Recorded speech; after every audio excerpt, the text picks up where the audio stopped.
Back in March of 2012, a man by the name of Ricardo Pizarro boarded a plane in Colombia, and he was headed towards Toledo, Ohio. He was on his way to watch one of his star pupils by the name of Natalie Gaitan play for the University of Toledo Women's Soccer. She would go on to become the captain of the Colombian national team, and it would signal a start of the golden age of soccer in Toledo, a time when the Toledo women's team would win conference championships, win conference tournament championships, appear in the national, in the NCAA tournament, and send players to the World Cup and the Olympics. Today, I'm going to tell you about those days, as well as the history of soccer in the Glass City. Let's check it out. Toledo is a city in northwest Ohio where the Maumee River meets Lake Erie. It has a population of about 270,000 people, making it the fourth largest city in the entire state of Ohio and the 79th largest city in the United States of America. It is known as the Glass City for its manufacturing of glass in the late 1800s. It is also home to the University of Toledo. It's home to the Toledo Zoo. It is also home to the Glass City Riverwall, which is right there. It's a big mural slash painting as you come over the bridge. Right over here, it greets you right as you pull into Toledo.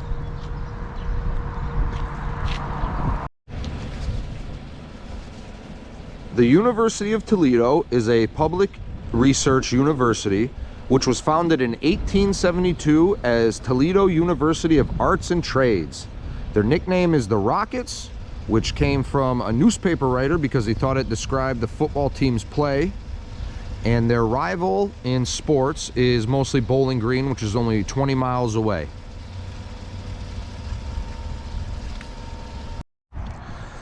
So the story of soccer in Toledo began back in the mid to late 1800s with the arrival of German and Swiss immigrants playing in their local Verein associations or like sporting clubs or social clubs. They would meet and play against each other, and that would go on until the mid to late 1900s when German and Swiss immigration waned and pretty much became non-existent. The next form of soccer would come in professional soccer in the mid 80s, which was the Toledo Pride, who were a complete disaster. They were a disaster because their original head coach, named Klaus de Boer, was either fired or quit 2 months into the season. He later sued and obtained a judgment against the team's owners, and the GM, John Durham, got arrested after just 2 months on the job for grand theft and writing bad checks. He would later receive a 1-year prison term in June 1987.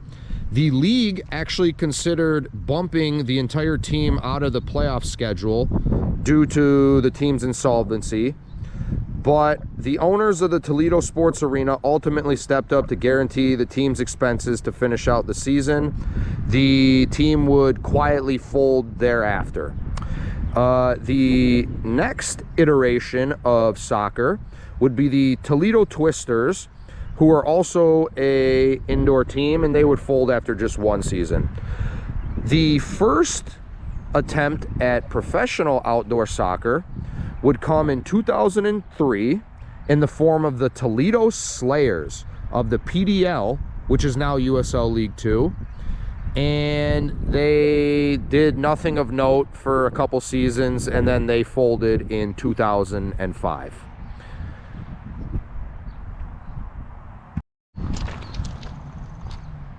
The Toledo women's soccer team got their start in 1995, and they played their first 2 seasons right here in this park right here. This is called Carter Field. It's just a field for all the intramural teams, and this is where the women got their start in their first 2 seasons. I assume they would just put the nets up and draw some lines and just play. Probably not a lot of funding for the team in the early days.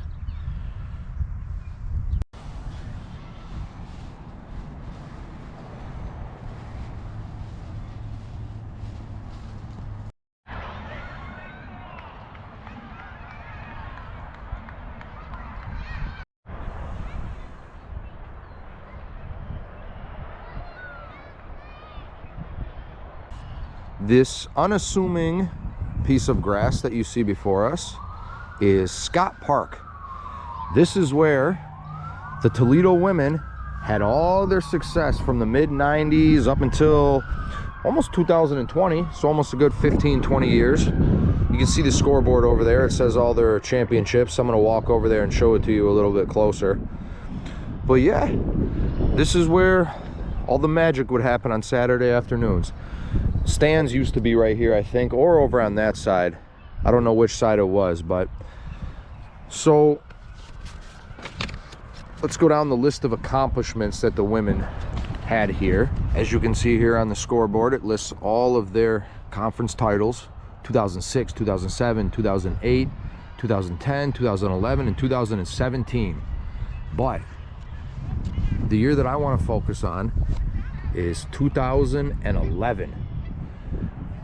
Toledo Soccer MAC champions. So that year they did the double. They won their conference regular season tournament and the conference tournament championship. They went 14-7-2, including a 9-1-1 record in conference, including started off 7-0-1, which was tied for their third best streak in school history. They beat Ohio, Buffalo, and Western Michigan en route to their conference tournament championship, but they ended up losing 1-0 to Marquette in the first round of the NCAA tournament, and unfortunately they are 0-5-0 in the in the NCAA tournament. So they've never actually won a game. They've made it 5 times, but they've lost all 5. And another accomplishment that they have was in 2013, they beat number 22 ranked Pepperdine 3-2, and it was their first and last win over a ranked opponent. And Rachel McLeod was the star of the show that day. She had a hat trick, and like I said, in their 3-2 win, she scored all 3 goals.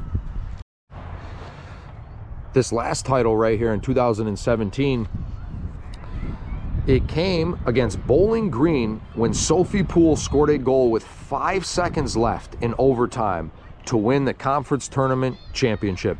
So in soccer, in college here in America, we don't have stoppage time.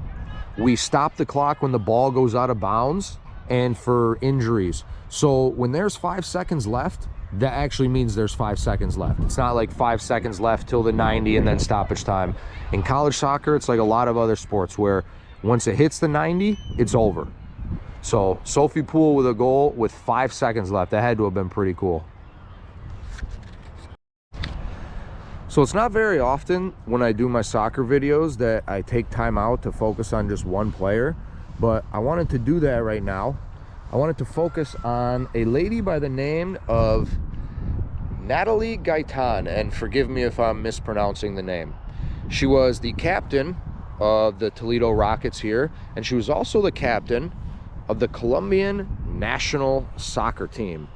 So some of her accomplishments that she had for Colombia, because she played here at Toledo as well as one of her other teammates. Her name was Isa Echeverry, and she joined her in 2016 on the Colombian national team.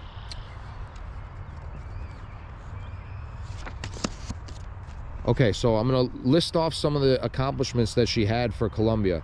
So in 2000, Okay, so Natalie appeared for Colombia in the 2012 London Olympics and the 2016 Rio Olympics.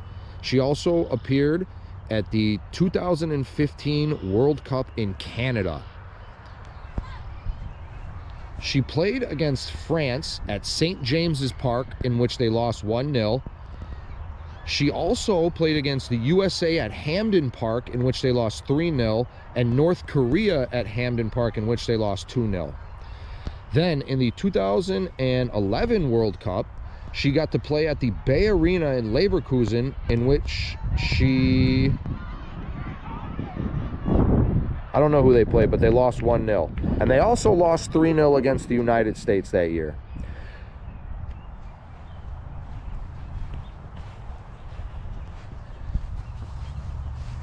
In the 2015 World Cup, they got their first win, in which they beat France in Montcalm in Canada. They also lost 2-1 to England at the Olympic Stadium in Montreal, and then lost in the round of 16 to the United States of America again in Edmonton. The next time that she would appear for Colombia would be in 2016, in which they finally got a draw. They got a point against the United States, 2-2, and that was in Manaus, in the middle of the jungle. It's the same stadium where the United States drew against Portugal 2-2 at the 2014 World Cup.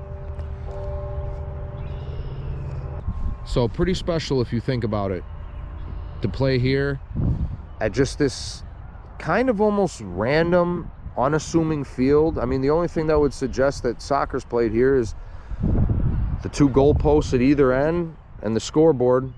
And to think that, you know, a young lady who would go on to play in the World Cup and the Olympics played on this field right here. That's pretty crazy to think about. Pretty cool and pretty unique too. Toledo soccer.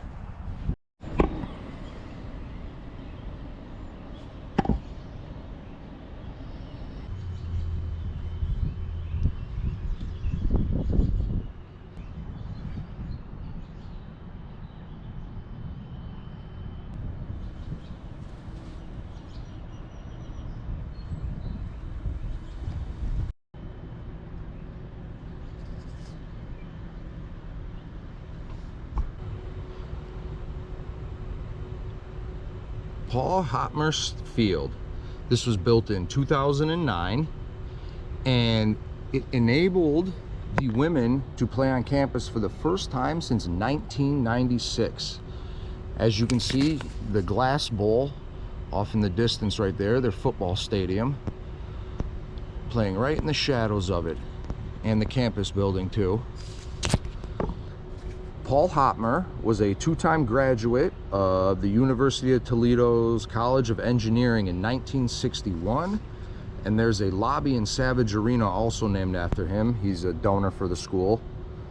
And off to the left over here somewhere is Savage Arena, which is their there it is, Savage Arena, which is their basketball arena. So it sits right in between the basketball arena and the football stadium. Pretty cool for the girls. They get to play right in the middle of the basketball and the football fields.